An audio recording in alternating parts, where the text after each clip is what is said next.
Wagon Train was an American Western series that aired on NBC from 1957 to 62, and then on ABC from 62 to 65. It was one of the most popular TV shows of its time and won 4 Emmy Awards. The series followed the fictional adventures and exploits of a large westbound wagon train that voyaged throughout the American Old West from Missouri to California. Facts First presents Secrets You Never Knew About the Wagon Train TV series. John Wayne's secret cameo. John Wayne is one of the most iconic actors of all time, known for starring roles in classic westerns like The Man Who Shot Liberty Valance, Stagecoach, and True Grit. But many fans of the Duke may not know he made a secret cameo on Wagon Train. It took place in the episode The Coulter Craven Story, airing in 1960. The episode is all about how Major Seth Adams, played by Ward Bond, becomes a major. Bond was actually a longtime friend of Wayne's, and the two actors had worked together on several films. It's believed Bond asked Wayne to make a cameo on Wagon Train as a favor. In the scene in question, Adams meets with General William Tecumseh Sherman after the bloody Battle of Shiloh. The general is played by Wayne, but his face is obscured by a beard and he's standing in the shadows, but his voice is unmistakable. Wayne's deep, raspy voice is one of the most recognizable in Hollywood, and it's clear he's the one playing the general. The cameo was kept a closely guarded secret at the time. His name doesn't appear in the credits, and he's credited as Michael Morris on IMDb. But the cameo has been well known to fans of Wayne for many years. It's a fun little Easter egg for fans to look out for when watching the episode. From cast member to groundskeeper.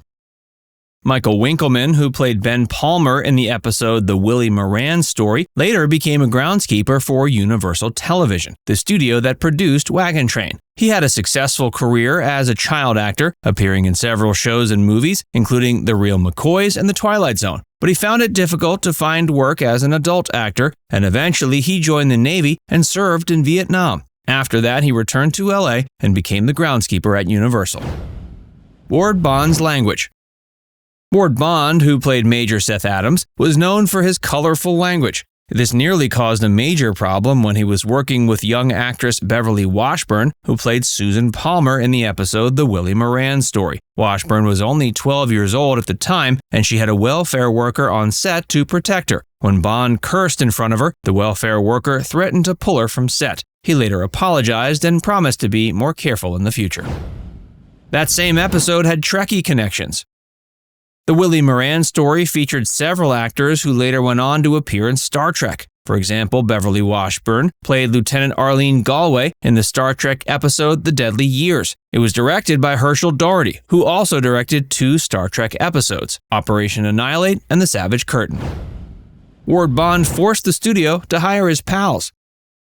Bond was a powerful figure in Hollywood, and he used his influence to get his friends hired on Wagon Train. He insisted that the producers hire Frank McGrath and Terry Wilson, 2 stuntmen who he had worked with in the past. McGrath played Charlie Wooster, the train cook, and Wilson played Bill Hawks. Both actors remained with the show for its entire run.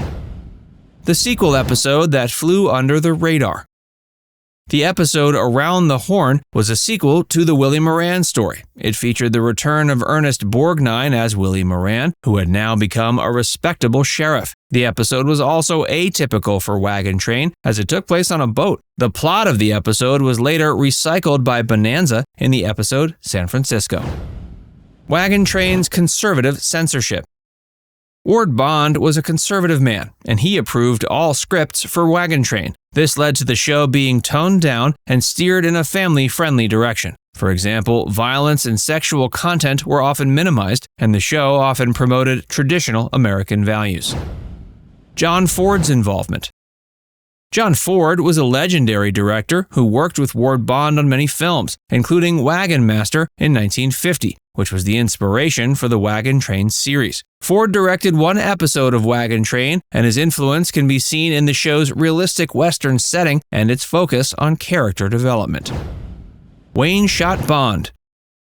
In 1953, Ward Bond and John Wayne went on a hunting trip together. During the trip, Wayne accidentally shot Bond in the leg. The wound wasn't serious, but it was a close call. Bond later joked he was glad Wayne had not shot him in the head, because then they would never have been able to play Wagon Train. Bond's sudden death. Ward Bond died of a heart attack November 5, 1960, during the 4th season. He was 57 years old, and his death was a shock to the cast and crew. Ultimately, it forced them to make a major recasting decision. John McIntyre was brought in to replace Bond as the Wagon Master, and the show continued for another 3 seasons. Before he was Spock. Before he became famous for playing Spock on Star Trek, Leonard Nimoy appeared in 4 episodes of Wagon Train. In these episodes, he portrayed Mexicans. Nimoy's versatility as an actor was evident in these roles, and it helped launch his career. Bond's presidential TV appearance. In 1959, Ward Bond appeared in an episode of General Electric Theater alongside a future president and first lady, Ronald and Nancy Reagan. The episode was titled A Turkey for the President, and it told the story of a young boy chosen to deliver a prize turkey to the president for Thanksgiving. Bond played a Native American chief in the episode.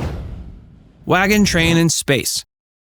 When Gene Roddenberry was first pitching his idea for Star Trek to studio execs, he described it as Wagon Train to the Stars. This helped them understand the concept of a wandering, episodic show that followed a group of people on their journey to a new world. The phrase Wagon Train to the Stars has become synonymous with Star Trek, and it's a reminder of the show's roots in the Western genre. It was given a shout-out in a classic film.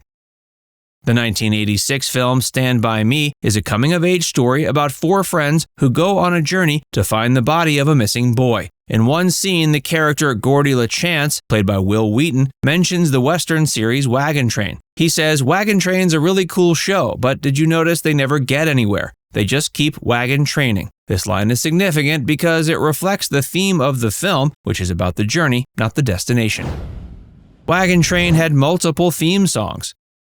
Wagon Train had 3 distinct theme songs over the course of its run. The first season theme, Wagon Train, was written by Henri René and Bob Russell. The second season theme, Roll Along Wagon Train, was written by Sammy Fain and Jack Brooks and sung by Johnny O'Neill. The third season theme, Wagons Ho, was written by Sammy Fain and Jerome Moross. This theme song stuck around until the end of the show's run. In this video, we discussed some of the biggest behind-the-scenes secrets of Wagon Train. We learned that the young actor who played Ben Palmer in the episode The Willy Moran Story later became a groundskeeper for the studio. We also learned Ward Bond's cursing nearly lost them a child star. Now it's time to hear from you. Which of these secrets was your favorite to hear about? Let us know in the comments section below.